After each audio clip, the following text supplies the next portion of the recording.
Yo, welcome back. We're here for UFC Fight Night 130, UFC Liverpool, Stephen Thompson versus Darren Till. One of the most highly anticipated fights of 2018, so we're going to get it started almost right away. But first of all, I just want to say last week we went 8-5 on our picks. We hit the Parlay of the week once again and the most confident picks. That was another solid week for us here. And I don't have a ton of time, so I'm going to go ahead and get the card going. So for the first fight of the night, it's Magny against Gillian Robertson. And, this was a, pretty decent fight. Magny was the Cage Warriors 125-pound champion. She has a lot of buzz over there in England, so she's definitely going to have, the big hometown crowd advantage. And she's a fun fighter. She's a brawler. She likes to throw down. Keep the pressure high, just keep a high pace, just make it a wild fight, get in your face. She likes to back you against the cage, always be the one in the center. She has a good offensive striking game, does a good job of throwing a lot of volume, keeping busy. Solid hands, pretty fast hands in the pocket actually. She'll throw in combination, solid lead hand. She'll throw jabs, hooks, overhands with it. And when she wings her overhand or hook, she can not move her head. She gets caught with straight counter punches. She will fake that lead hand, come back with the straight right punches. She has good power with both hands. She can hurt you with her punches. She'll throw long straight combinations. She'll dig to the body and to the head. She's pretty relentless. She has good cardio. She's able to keep a high pace. Throws a large amount of shots and just wears you down. She throws those front kicks to the body very well and closes the distance. She'll mix in elbows and knees. She can mix in some spinning attacks. She likes some spinning back fists. She has some spinning back kicks, but not very fluid. She's brash, confident. She likes to talk in her fights. Tries to goad her opponents into a brawl. She has okay head movement at times on the outside, but when she throws, she keeps her head right in center line. She does a decent job of cutting off the cage, not chasing while staying far enough away to deny the clinch attempts. She has questionable takedown defense, but she does a good job of not accepting position, trying to get up using a deep half sweep, and overall just not accepting being on her back. She does a good job of striking, making you pay for takedown attempts when she can. She'll land hard knees and elbows in a clinch. She'll even go for flying knees in the clinch if you attack with the single leg. Off her back, if you can get in a dominant position, she doesn't have a great get-up game or jiu-jitsu knowledge. She'll give up her back, try to scramble up. And she's solid in the scrambles when she gets up off her back. She'll be right back in your face in the striking realm, so she can make people tired with that. But she does, have a lot of holes if you're very good at jiu-jitsu. But really her whole game is just to drown girls, break them. She has good cardio, like I said, and she's full of confidence. She's going to be fighting at home. She's the champion of Cage Warriors, like I said. And she should be amped up for this one, so with their popularity or fan-friendly style, I could see the UFC trying to get behind her if she can get a win here, if she can have success. She's never been finished, and she has TKOs in 3 of her last 5 fights, so definitely on a roll here. And Gillian Robertson was actually pretty impressive in her last outing. She was able to land a very nice single leg against Whitmire and then was able to take the back. She did give up position, got reversed, but she was able to get an armbar from guard against Whitmire. And she has extremely fast hips, a good armbar. She almost got Barb Homchak in one as well. Her jiu-jitsu is actually pretty high level, and she has a ton of experience in MMA. She's extremely calm. She won't panic. She fought 12 times in amateur MMA and now 6 times as a pro. So 18 times in the cage. That's a lot of experience. She'll be pretty good at taking her down. I think that she's going to be able to get that single leg. She also has a straight right hand, good timing on it. She'll catch you with it when you're coming in. She doesn't throw many kicks and doesn't throw much in combination. And she just really uses her striking defensively, trying to counter and just wait for an opening for the takedown. She is tough, and I believe she has a no-quit attitude in the cage. She's very young and only 22. She's training at ATT, home to some of the best female fighters in the world, Amanda Nunes, Joanna Jędrzejczyk.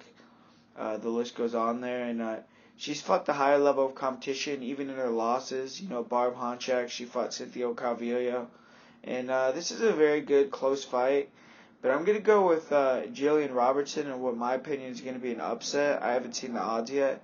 But I think she's going to win by a first-round armbar. But if she doesn't get the armbar early, I think that she's ultimately going to succumb to the pressure and the pace of McCann. I think that the crowd in Liverpool is going to be pretty raucous. But I'm going to say Gillian Robertson gets that first-round submission.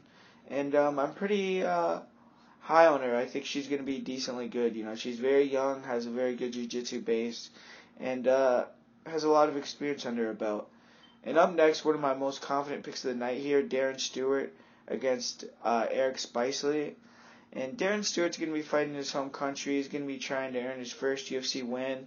He's 0-3-1 here.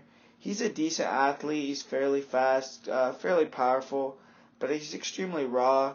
No striking in space, really. He'll throw, some spam combinations, some straight punches, really just some leg kicks, some spinning back fists like he was throwing against his last opponent, and just really doesn't have much striking in space at all. It's all just to get into the clinch. He likes to close the distance, get in the clinch against the cage, attack with those short knees. He does a decent job of controlling you against the cage. He'll go for a double leg, but he doesn't have great wrestling. He wastes a lot of energy with bad takedown attempts. I feel he has a lot of nervous energy early in his fights and will throw some crazy strikes like spinning kicks, back fist from way too far outside because he's kind of nervous to strike from a distance, as well as, just knowing that he's not a great wrestler, and I don't think he likes to get hit. So, I don't know, but he did show good chin, solid heart in his last fight, and he'll continue to push hard, it looks like, until, he can't anymore. He had a good fight against Julian Marquez, but previously he did seem like he had a pretty quick tap in his fight against Carl Roberson. So I don't know, but he did have a war against Julian Marquez. But he does go so hard early that he completely gasses very early in the fight.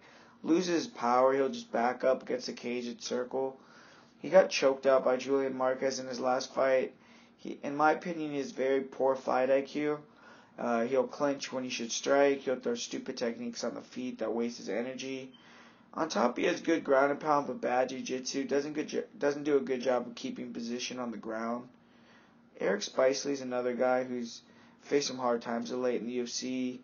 He's lost 2 in a row, but they've been against good competition. He's a smart tactical fighter. He knows his strengths. He plays to them. He's a great jiu-jitsu player on top, but especially off his back as well. He'll close the distance with a straight right, level change, go for singles and doubles. No problem pulling guard, and he'll immediately start to work off of his back for submissions and sweeps. Against Thiago Santos, who's a pretty good fighter, he used a nice rubber guard, locked up a omoplata, was able to almost sweep, then eventually was able to get another takedown in space, take the back, and get a rear naked choke.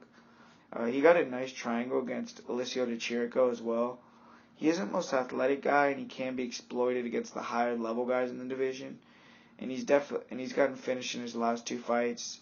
He's got submitted and TKO'd twice in the UFC, but he did get finished by a liver kick in his last fight. It wasn't like he took a headshot damage, and he definitely has some pretty slick submissions off his back, good takedowns, good submissions on top, very tight submission game, very tight jiu-jitsu. I think if he gets him down early, I think it's going to be trouble. And Spicely also knows his strengths. He's going to be training at TriStar. He knows that this guy only has, a couple minutes of gas. I think that he's going to win this fight very easily, and I'm going to go with Eric Spicely by first round submission. I think that he's going to be able to, maybe weather a 2-minute storm by Darren Stewart, but I really don't think Darren Stewart's going to do much in this fight, and I'm going to go with Eric Spicely there to get the win by first round submission. And up next we have Lena Lansberg against Gina Mazzani, and another fight that I'm fairly confident in here. I think that Lena Lansberg is just the better fighter, but she is 36 years old. She's aging, taking a lot of damage of late, so it is something to look at, but this is a very low-level fight in my opinion. Gina Mazzani is returning off a win in China, and, her game is she's just very aggressive, really likes to try to bully her opponents early, decent straight left hand, but really no striking at a distance, throws straight punches while trying to close the distance, get in the clinch, She'll literally run at you with her hands low, very open to be hit. Get in the clinch, and in the clinch she'll attack with punches, knees, likes the tie clinch. And she isn't the greatest at getting underhooks and gets pushed against the fence. She'll go for double legs or body lock takedowns, and on top she's very aggressive with her ground and pound. She doesn't have big power, even her ground and pound, but she has a great work rate. She could stay on you, throw a lot of shots, good cardio.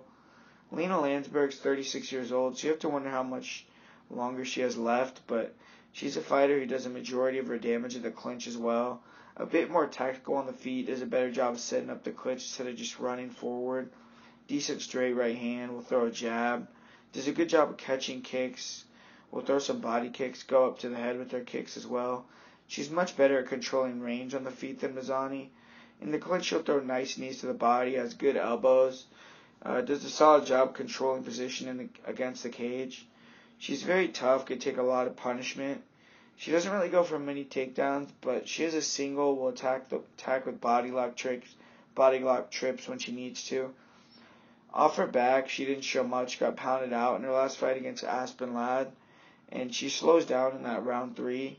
But I think she's the much more polished fighter. She'll control the clinches in this fight. She's going to be better at range, and she's going to take a decision against Gina Mazany here. And that's another fight, like I said, that I'm fairly confident in. And up next, we have a short notice fight with Bradley Scott. He's going to be getting a short notice opponent here against Carlo Pietersolo Jr. And Brad Scott's going to be training at the MMA lab again for this one. And he really had a stinker of a performance in his last fight where ran through pretty easily against Jack Hermanson, and then he wasn't able to fight against who was that? He was supposed to fight against someone else earlier in the year that was also dropping down. Jack Marshman, that's who it was. But that fight got scrappy as Marshman couldn't make weight. So this is going to be the second camp here for the one fight for Brad Scott. And Brad Scott, I can't say I like his fighting style. I'm not a big fan of it, but oddly effective. He's a forward pressure fighter. Makes that cage extremely small. He pushes you backwards. Likes to walk through your shots. And he relies on his chin and very effective with his front hand. He'll use it much more often than most fighters. He throws a jab, a lead hook. Always has his right hand cocked. Has big power on it. He can get a bit wide and loopy with his shots, but that just seems to be his style, really. He'll throw teeps to the body, does a good job of cutting you off, not reaching with his punches. He isn't the fastest or most athletic guy. He'll throw the right hand to the body as well, but definitely needs to work on that speed. Puts a lot of weight on his front leg, and it's there to be kicked. Sometimes wanes forward a bit reckless. He can get caught coming in. But he does have solid clinch control, pressure against the cage. He'll grind and work. If he gets the opportunity, that's really what he wants to do, is just grind you against the cage. Very physically strong for the division. It makes him have decent clinch takedowns. Hard to take down himself. Has 5 KOs, 5 submissions. Had a nice guillotine on Dylan Andrews. And, he definitely has some nice leg kicks as well. And he has a nice uppercut. Overall, I think he's pretty physical, durable. He's going to be coming down to welterweight here. So he's going to be very big if he can make the weight and be effective. Good cardio, pressure, and pace. Likes to just grind on people and, work those knees in the clinch. And, just win a fight that way. Just work with pressure and pace. He's alternated wins and losses in the UFC, so this is going to be him trying to go out there and get a win here after his loss, see if he can keep that trend going. But Pietersolo Jr. is pretty damn good in my opinion. Pretty nice, slick striking style. Fast kicks and punches. Pretty nasty head kick that dropped Nicholas Dalby in his last fight. Good clinch game. Does a good job of getting the tie plumb, landing hard knees. Good body lock. Good trip takedowns. Dangerous on bottom and on top. Really dives on submissions. He'll attack with leg locks, kimuras, arm bars. He doesn't do a lot to try to stand up, and he is a smaller 170. He's going to be fighting Brad Scott, who's coming down from 185. So that shit could be a problem here. He is going to be the faster guy. He's going to have the better strikes, definitely from a distance. But he's definitely going to want to, try to deny the clinch, not try to get in a clinch battle with Brad Scott. I think early he could be winning this fight, and he could get a finish early on. But if he had a full camp, I would feel very comfortable picking Carlo. I think he's the better fighter, to be honest. But he just had a war with Nicholas Dalby less than a month ago. This wasn't a full camp. And he does gas out a little bit. He gets tired in that third round. And I think Brad Scott's going to have a chance here to grind him out and get a decision. So I'm going to go with Brad Scott to, grind out Carlo Pedroza. Even though I think that if it was him on a full camp, he would definitely have the advantage there. But up next to one of my most confident picks of the night, Elias Theodorou against Trevor Smith.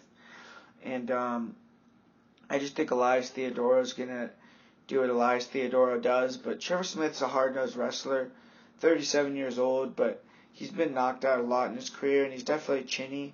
He wings hooks on the feet, very open, obvious with his attacks. Ducks his head down at times, comes straight forward with no fakes or feints. But his game is he's a very strong guy for the division. Tries to get the clinch, eventually take you down and control you. He has decent, solid double legs. He'll throw some nice inside kicks and body kicks, but he's not very fluid with his kicks. He doesn't have great ground and pound and doesn't go for many subs. He holds position very well. He really just likes to lay and pray. He has good cardio. He'll be able to execute his game plan for all 3 rounds. And that's probably his best asset, just being a veteran, knowing what he wants to do, and just breaking people down with his grappling and his pace. But Elias Theodorou is fairly similar, but a better athlete and long-range striker. He's younger with a much better chin, and his cardio is his biggest weapon. He isn't a fun fighter to watch. He's very ugly striking, very inefficient with his movement. He likes to throw kicks, never get in boxing range. Does a lot of running in his fights, doesn't really like to get involved in brawls. But he's awkward, effective with the kicks to the body, will sometimes go up to the head. His hands are trash, in my opinion. They're not very good. He has decent grappling as well. And although I'm not a fan of his striking style, or his fighting style for that matter, he should win this fight. He's the younger and the better athlete. Smith's very stiff. I don't think he's going to get inside on Theodorou. Theodorou could finish him because he's very chinny. But I say he wins a 30-27, 30-26 decision with just landing his kicks, landing a jab, landing, maybe some punches, and just really out-voluming him and really just not letting Trevor Smith do anything, get anything going. And up next, Teymur against Don Mage, and what's a sleeper fight on this card. Don Mage is a very young guy, 24 years old, but very confident, very brash. And, a great striker. He's a Muay Thai striker. Fought a lot of fights in Muay Thai, over 100, I believe. Has a great record. Throws some solid straight punches, good speed.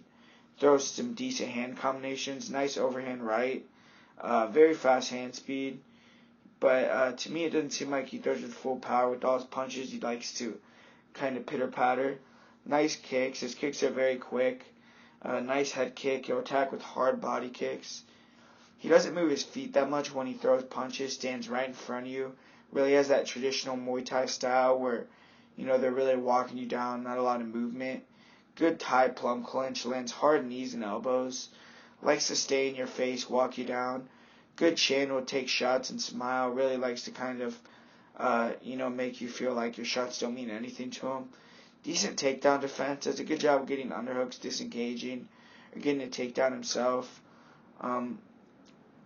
Like I said, he has over 100 Muay Thai fights, so that should help him deal with adversity on the feet.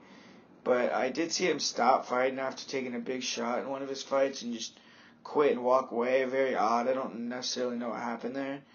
And he hasn't fought anyone who's very good in MMA yet. This is going to be a massive step up in competition for him. But he's going to be fighting another elite striker in David Teymur. Teymur's a Muay Thai striker as well, but much more counter style, good footwork and movement. Uses good lateral movement, long range strikes, good inside leg kick, good body kick, nice straight right hand. He's explosive, closes the distance nicely with good blitzes. Great timing on his overhand right. Throws a lot of left kicks to the body, both with his round kick and front kick. Great grappling, trained out of awesome wrestling gym here in Sweden at the All-Stars Training Center. Good double leg takedown at the end of the round. Will try to seal the round with his double legs. Very good takedown defense himself. Very elite get-up game. He was able to largely nullify, dominate a prospect I'm pretty high on in Jakar Close. Throws a nice Superman punch. Nasty clenched knees that he'll land, quickly disengage after. He showed he's comfortable in a war against Lando Venata, has a great chin. He can get, go all night with his style. He has a great cardio. I think that he's able to stay on the outside with his long-range striking. I think he's going to even be able to land takedowns, and I think that Module want to try to get inside but struggle a bit, and I think Teymur is going to be able to win the striking and be able to get some takedowns and win a fairly easy decision here, probably 30-27.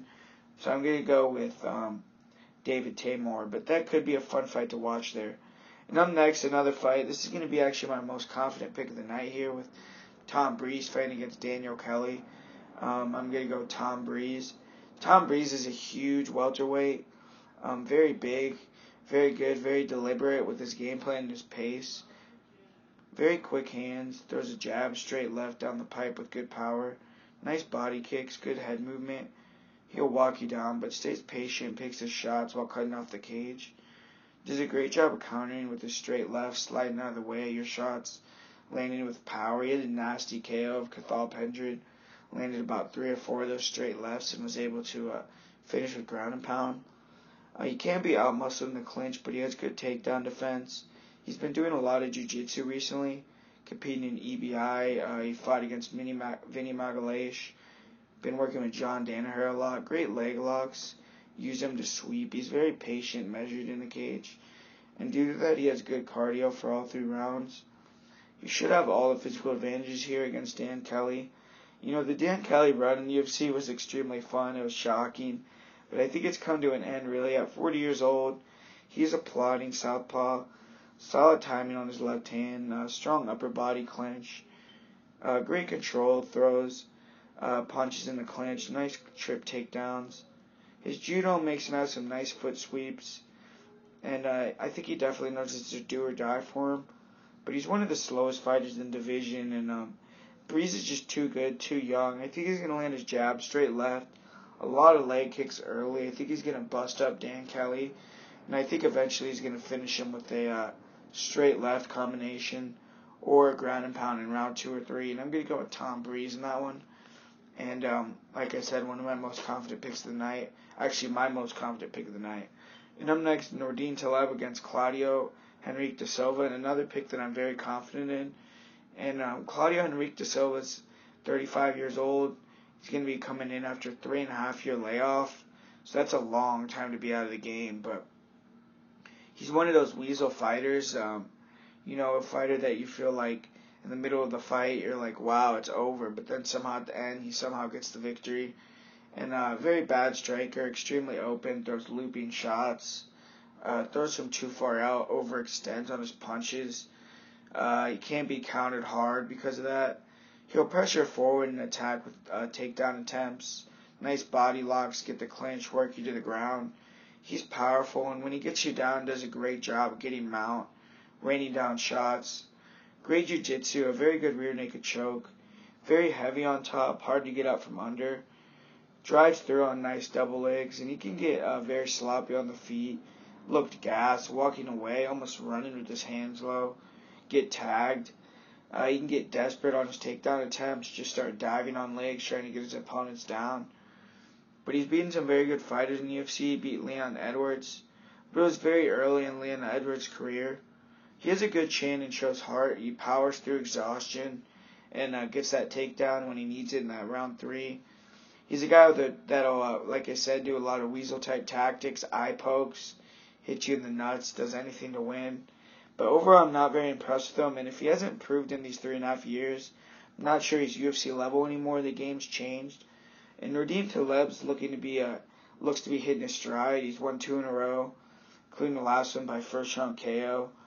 He's big and strong for the division as well, and he's a great athlete. Pressures forward with the high guard. He's always trying to be the one controlling the center. Pumps out a nice jab, nice straight right hand. Very accurate and technical. Doesn't throw a lot of wasted movement. Doesn't throw a lot of wasted shots. He's just always very deliberate. nasty head kick in his last fight, and then he finished with punches. Good defense, does a good job of catching kicks, returning with straight punches, or going for the takedown. Has very good timing on his double legs. And off his back, does a good job being defensive, controlling posture. He's strong in the clinch with knees and elbows, does a good job of controlling the position. Claudio Silva was able to bully Leon Edwards in the clinch, but I don't think he'll have that massive strength advantage against Taleb. I think he's going to struggle to take down Nordine. Nordine's coming from a great camp here at TriStar, and I'm sure they know that Silva's going to just be wanting to take him down, control him on the top. And Taleb is a much cleaner striker. I think he's going to be able to deny the takedown attempts and get the KO in round 2 here against Claudio Silva. And up next, you have another very fun fight against Davy Grant against Manny Bermudez.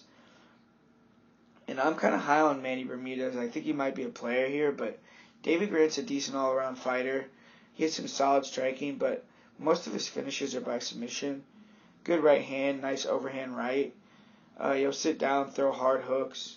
Does a good job attacking the body as well. Good leg kicks, nice front kicks to the body, but I think should avoid throwing kicks against a guy like Manny Bermudez. He was getting kicks caught and getting taken down against Damian Stasiak. He has a nice step-in knee to the head. Lands when he's flirting against the cage. He is a big bantamweight, strong in the clinch positions. Solid takedown defense and spaced, but if you chain attempts together, he's not very good. Has bad single leg takedown defense as well. He does like to get on top himself, work his own ground and pound, go for submissions.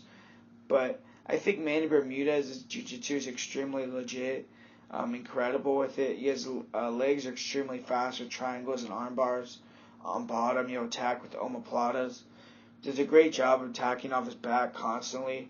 Nasty top game as well. Great transitions. Will always be looking to get the mount, take the back, get the finish. Looks like he just gets transitions with ease. Has a great guillotine that he got against Albert Morales in their last fight from standing clinch position. Very similar to the one that Cub Swanson submitted to against Brian Ortega. I think they actually have very similar jiu-jitsu. Bermudez is raw on the feet, but he has a good jab, decent head movement. He did look uncomfortable at times on the feet. He could shoot from too far out or flop to his back. He has a decent lead hand, but it's very low defensively, and he can be open with the striking due to that. But he's someone that you can't make one mistake with. And a lot of Davy Grant's fights have a lot of grappling, and he's the type of guy that doesn't have a lot of footwork, doesn't have a lot of movement with his striking. He'll sit down on his shots, easy to get a hold of, and I think Manny Bermudez is going to be able to, find a submission. I'm going to go with Manny Bermudez to get a guillotine in round 1. And up next, we have another fight with Magny Amirkhani against Jason Knight. And, this is a pretty interesting fight. Basically a striker versus grappler matchup, really, even though Jason Knight's a very good grappler as well. I think that he's the much cleaner striker, and Magny's going to be wanting to get it to the ground. Magny's a great wrestler, very fast and athletic with his shots and doubles. Has great doubles, great single legs as well, actually. Good job of getting side control right away off of his takedowns. He'll shoot almost right away. To start the fight, he usually has a flying knee, and then we'll just start going for his takedown game. He had a KO in 8 seconds in his UFC debut with that flying knee. He actually throws that knee often on the feet. He doesn't have much striking on the feet. And really his whole game plan is to get takedowns, get in the clinch, control the fight. Good top control. He's very light on top, just floats as he tries to work to get up. He has good rear naked choke, good front headlock series. He'll attack with guillotines and darces. He isn't devastating with his ground and pound, but he has good control, hard to get up from under. He does put himself in danger of getting guillotined on a shot at times. He has good cardio, but he does have cardio problems sometimes midway through round 3. He has never been TKO'd though, and he's only never been finished either. But Jason Knight's coming off of back-to-back losses, and he's definitely absorbed a lot of punishment. He's a brawler, likes to throw hard punches, talk shit. He doesn't have many kicks, but he has nice straight punches, has solid pop on his shots. Nice straight right is probably his best punch is that straight right hand. Very little takedown defense. He really just gives him up, likes to play that rubber guard. dangerous with the submission game. He does a good job of tying you up, good elbows when he gets you in mission control. He'll attack with triangles, arm bars. But like I said, he's taking a lot of punishment. He was had finished pretty badly by Ricardo Lamas. Looked like a different fighter against Gabriel Benitez. Took a lot of punishment in that one. He also gets tired, and but I think he does a better job battling through that than Amirkhani. But I think he's going to need to finish the fight to win here. And Amirkhani needs to be careful, especially in the guard tonight and on the feet. But I'm going to say his wrestling is going to take the day, and he's going to be able to win a decision. But that's one of the closer fights on the card. Up next, you have Arnold Allen against Mads Burnell. And another fight that I'm pretty confident in. Arnold Allen's a very intriguing prospect at 145 pounds. He's going to be fighting at home here in England. And he's a young, dynamic athlete. Very fast hands, nice fluid kicks. Good in and out footwork, good movement. Good control of distance. He's a southpaw, good lead hook. He'll attack with a hard overhand left. Very fast hand speed, very nice front kicks, nice head kicks as well. He could move his head better and can get hit, but he wears it well, does a good job of tucking his chin. Very good grappler, has very good takedown defense. He has very quick hips, gets sprawl well, strong in the clinches, gets double underhooks, has a nice body lock trip takedown. Great pressure on the feet, he walks his opponents down. Good cardio as well. He's explosive. He can finish the fight or land hard flurries out of nowhere. He knocked out Yatsen Meza right at the bell in round 3. Had the late submission in his another UFC fight. And this is a tough matchup for Burnell, who's mostly a jiu-jitsu specialist. He's going to have a lot of trouble taking down Allen. He has crisp combination punching in the pocket, thrown to the body and to the head. He'll land clean, sharp strikes, has good speed and accuracy with his punches. Nice teeps to the body as well. Seems to have good power in his right hand. He's a jiu-jitsu player, a third-degree black belt, European no-gi jiu-jitsu champion. Nice setup to his Japanese necktie. Attacks with that often. He likes to take you down with the snap down, lock it in. He likes to work from half guard on top. He'll attack with great control, attack with arm triangle. And he doesn't like to lose position, so he doesn't throw a lot of ground and pound, really likes to grind the fight out. He's strong in the clinch, does a good job being active with knees. He has decent wrestling, but he was dominated against Mizel Pereira with his wrestling. He's able to use his grappling decision like Santiago, but he missed weight by 5 pounds for that fight. So look into that as the week continues, to see if he misses weight again. But Arnold Allen is better on the feet. He's a much better athlete. Can be much faster. Has better movement, better footwork. Should be able to deny the takedown attempts. And as the fight goes on, I think he'll finish a tired Burnell in round 3. And I'm going to go with Arnold Allen via third round TKO. And that's one of my most confident picks as well. And up next we have Neil Magny against Craig White for the co-main event. And what was unfortunate, it was going to be Neil Magny against Gunnar Nelson, which would have been a great fight. But Craig White's an action fighter. He's a fun fighter to watch as well. Tall and long, aggressive striking style. He isn't the fleetest of foot, but he walks you down, tries to stay long with his punches, and throws kicks to the body, throws long hook combinations. He can fire off 10, 12 punch combos to the head and to the body. Good power, he can hurt you. When he does, he'll walk you down, go for the finish. He can get wild, off balance with his punches. He's definitely a finisher and goes for that finish, and if he doesn't finish, he gets finished himself. 20 of his 21 fights have ended in a finish, including his last 10 straight. He has 9 submissions, 5 TKOs. He's been KO'd twice, submitted 4 times. He likes to work from the clinch, control you against the cage, try to take you down and submit you. He has a good guard, throws legs up very fast to triangles and arm bars. This is a huge step up and tough stylistic matchup for White. Neil Magny is a workman, extremely long, 80-inch reach. Uses it well with straight punches and jabs, solid kicks and movement. He doesn't have big pop on his shots, but he has volume. He'll put it on you, try to wear you down. Good clinch takedown game. On top, he's heavy with good ground and pound. I think he should be able to use a good disciplined game plan, be able to show his experience here. I think he's going to have to survive an early blitz from White, But I think he's going to stay composed and finish him later on. I think White will come out hard, but eventually I think he's going to be taken down and submitted by Neil Magny with the rear naked choke. I'll say in round 2. Craig White also fought very recently, 2 months ago. This is a short notice fight for him. Big step up. He's going to be fighting in the UFC. And I think that Neil Magny is going to be able to get it done there. And up next for the main event, man, one of the best fights of the year. One of the fights I've been looking forward to for a long time. And, man, I really struggled to pick a winner in this fight, man. Went back and forth. But Stephen Thompson has great cardio. 62-0 in kickboxing. Never lost a fight in a stand-up fight in his life. Definitely has fought the better competition here. He has a wide stance, good in-and-out movement. I think he definitely has better, angles, coming on angles than Darren Till. Darren Till doesn't really, come in on angles like Wonderboy does in terms of, Wonderboy does a fantastic job of coming in on straight punches. Then he'll, do a sidestep, slip to the side, kind of like that Lomachenko type footwork. Land punches, like, when he's on the side, you don't even know he's there. He's very amazing with that. Very great front leg. He uses that front leg to judge distance, land good leg kicks. I think that could be a big factor in this fight. His leg kicks against Darren Till. I think he could be trying to land those oblique type leg kicks, those front kicks to the leg, really bother, the movement and the setups of Darren Till. And great blitz combos with his punches.